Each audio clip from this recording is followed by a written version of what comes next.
Hi, Ellie! Hi. It's so nice to see you. It feels like it's been so long. It's only been a week. I know.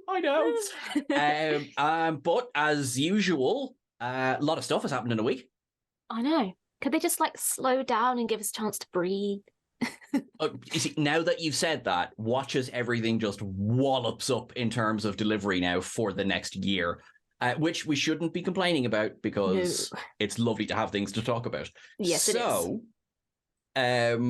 You, of course, of the two of us, are the absolute queen of style. So I think you've been pretty happy with this week for reasons I couldn't even possibly imagine why. I really have. I mean, if you've been living under a rock and you haven't seen these new images that have been released, these images of Millie Gibson and Ncuti Gatwa in costume, it's 60s. It's so 60s. Good. Oh my God. I assume right now we're looking at a picture of them on screen. Thank you, Danny. How good do they look?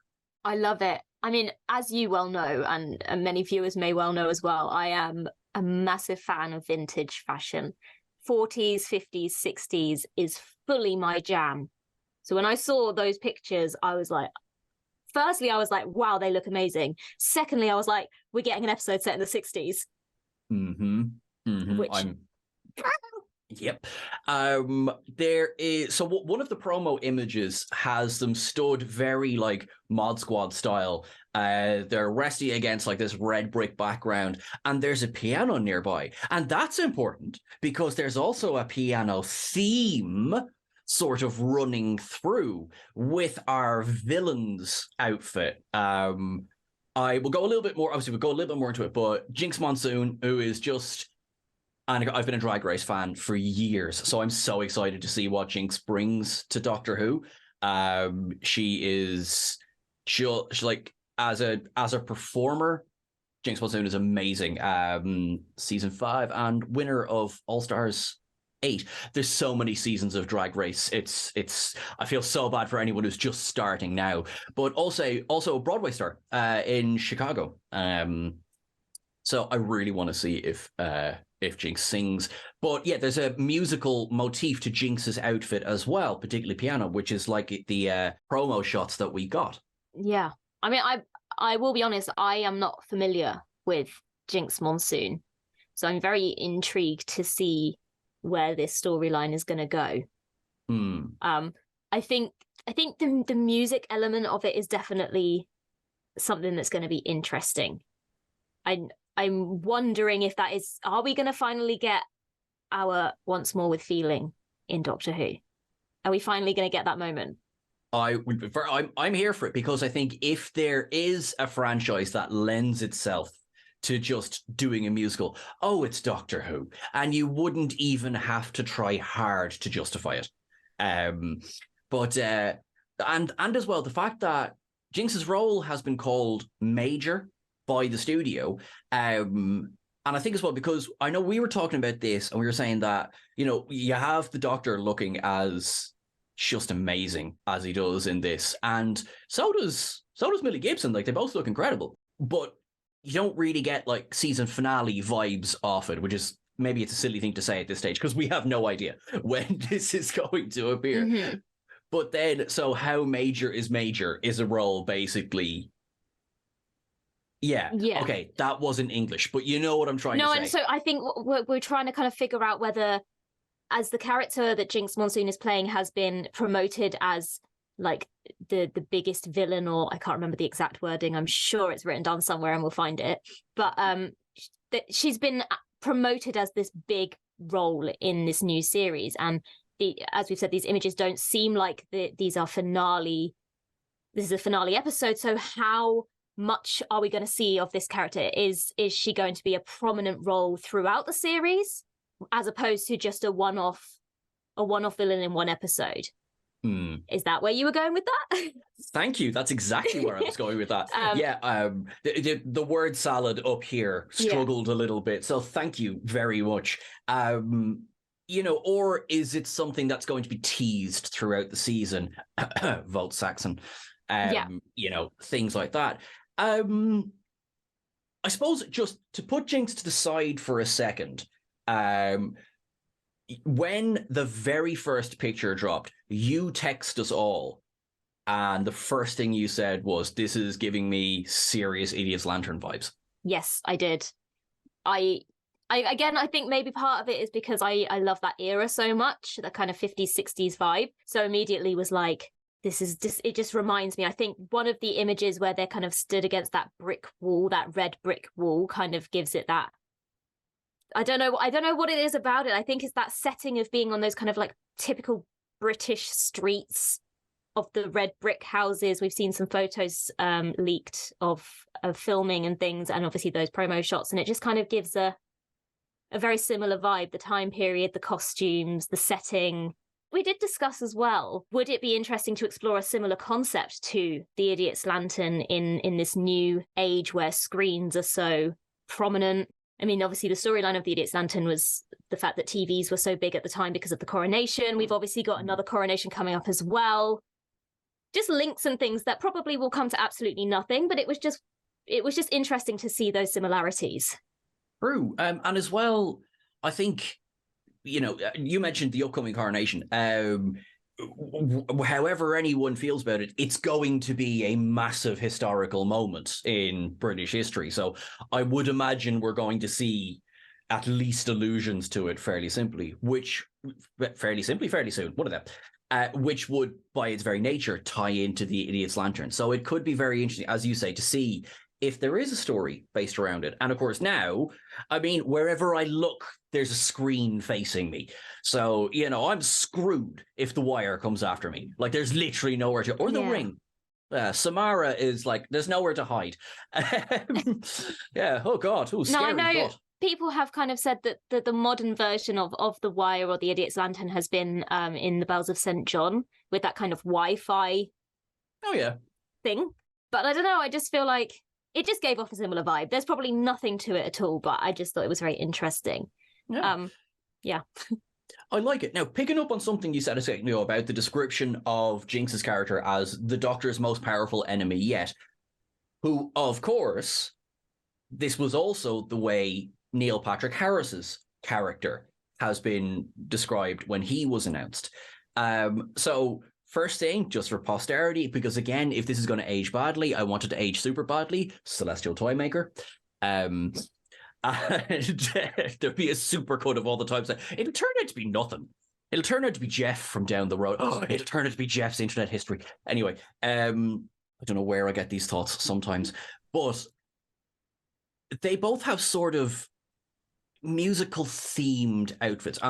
When I say musical themed outfits, I kind of mean like Neil Patrick Harris looks like he's dressed up to go on a night out black tie dancing, kind of very Fred Astaire. But then you got Jinkx with their piano themed outfit as well. Basically, I'm dancing around a big word here. And I thought it was the word regenerate. Oh, sorry. Oh God, I was getting so engrossed in what you were saying that I suddenly realized that I'd got to a point where I needed to say something and I hadn't actually processed what you'd said. That's okay. It just shows everyone we're real people, really. Yes, but I agree. There is definitely something in that to be said for regeneration. I think there are definitely similarities between these two characters, these two villains that we've been introduced to so far. The way they've been described and promoted. It's also very interesting that so far the two villains that we've seen or have been announced are both American. I'm not saying that there's some sort of commentary here on Americans as such, but I just think it's interesting that there are similarities between them. They're both American, could suggest that one will regenerate into the other, or could just be pure coincidence. Could be, yeah.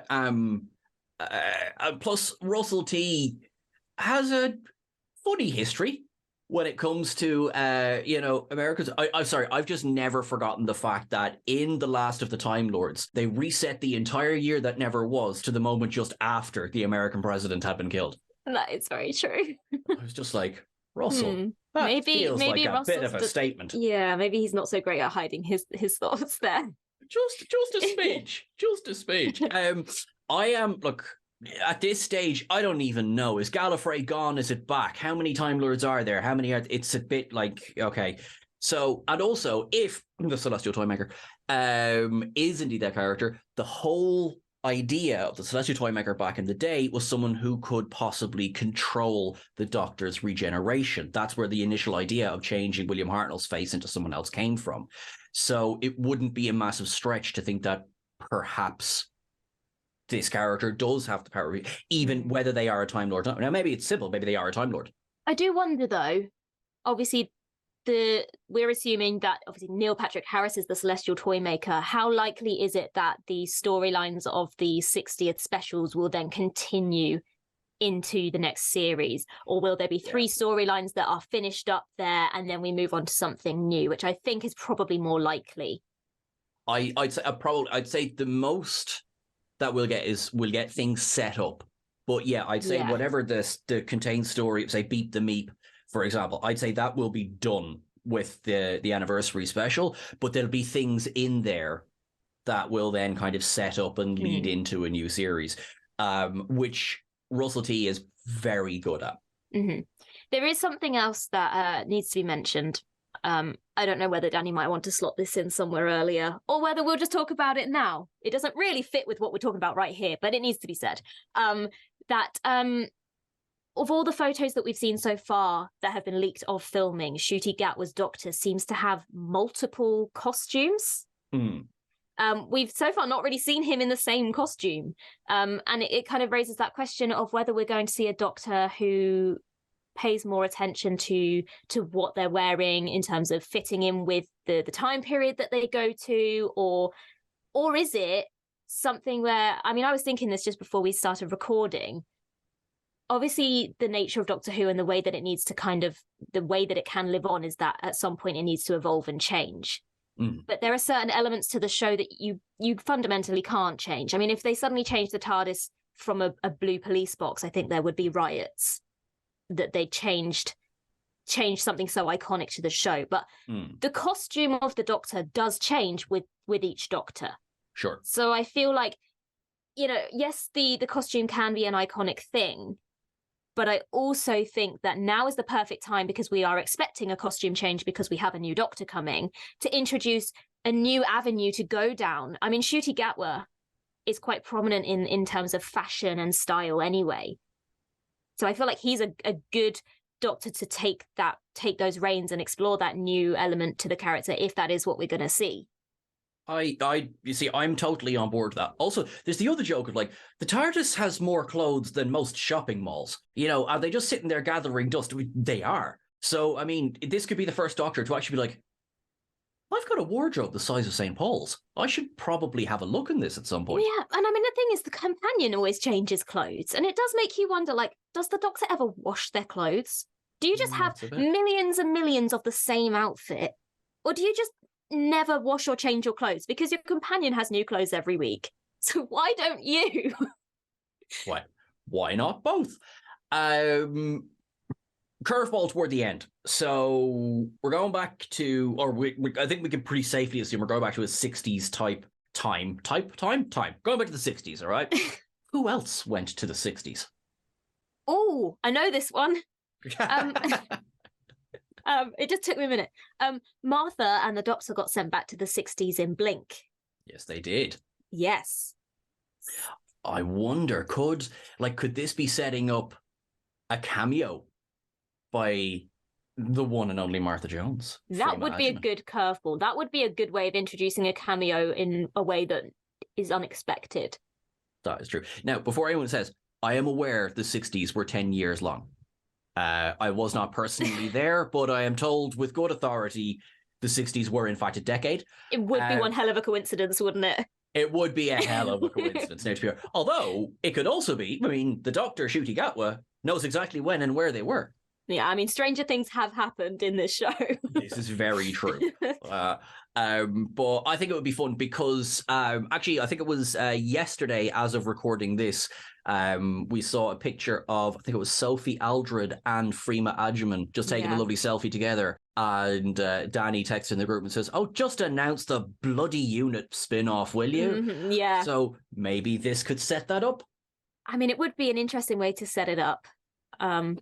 Although now that I'm thinking about it, I'm thinking that could well and truly screw up some timelines if Martha suddenly joins them midway through being in her storyline of series 3. Just suddenly swans off with a different doctor. Like, see you, Tennant, I'm off with Shruti Gatwa instead. Here, have Millie. Just rewrite the whole of series 3's ending because Martha's suddenly not there anymore. I mean, listen, wibbly wobbly, timey wimey. Stranger things have happened. Absolutely, absolutely. I think that's probably a safe place to leave it on that. I love the look of this season so far. It looks like it's going back to a kind of a fun, silly, at least visually. Like, we might see it might be the darkest thing we've ever seen ever, but at least visually, it looks like it's going to be kind of fun and silly. I think there's parts of it that kind of maybe show that extra budget coming from Disney.